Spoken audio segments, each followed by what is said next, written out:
शहर आयुक्तालय हद्दीमध्ये मोटरसायकल चोरीच्या गुन्ह्यासंदर्भात सातत्यपूर्ण नेहमीच आम्ही तपास करून गुन्हे उघडकीस आणतो. त्या अनुषंगाने सदर बाजार पोलीस ठाणे येथे घडलेला मोटरसायकलचा गुन्हा नोंद क्रमांक 164/26 या गुन्ह्याचा तपास करत असताना गुन्हे शाखेच्या टीममधील ए.पी.आय. खेडकर व त्यांच्या पथकास मिळालेल्या गोपनीय माहितीच्या आधारे सराईत मोटरसायकल चोर नामे सचिन अंकुश कात्रे, मूळ राहणार धाराशिव मधला आहे, सध्या राहतो अंबिकानगर बीड, याच ताब्यात घेऊन कौशल्यपूर्ण व सातत्याने तपास केला असता त्याने वेगवेगळ्या जिल्ह्यामध्ये एकूण 15 मोटरसायकल चोरी केल्याचे निष्पन्न झाले.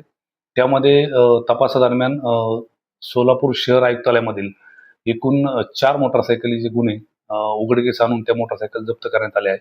त्याचप्रमाणे अहिल्यानगर जिल्ह्यातील 3 मोटरसायकल गुन्हे, बीड जिल्ह्यातील 3, त्याच्यानंतर लातूर जिल्ह्यातील 1 आणि जालना जिल्ह्यातील 2, धाराशिव जिल्ह्यातील 1 असे एकूण 14 गुन्हे उघडकीस आणून अजून एक अननोन मोटरसायकल त्याच्याकडून जप्त करण्यात आले आहे. असे एकूण 15 मोटरसायकलचे गुन्हे आम्ही उघडकीस आणलेले आहेत आणि एकूण 4,45,000 किमतीचा हा मुद्देमाल हस्तगत करण्यात आलेला आहे.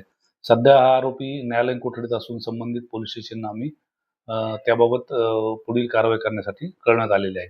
सदरची कारवाई माननीय पोलीस आयुक्त सोलापूर शहर श्री एम राजकुमार, माननीय पोलीस उपायुक्त गुन्हे श्रीमती डॉक्टर अश्विनी पाटील, त्याच्यानंतर माननीय सहाय्यक पोलीस आयुक्त गुन्हे श्री राजन माने यांच्या मार्गदर्शनाखाली गुन्हे शाखेकडील ए.पी.आय. खेडकर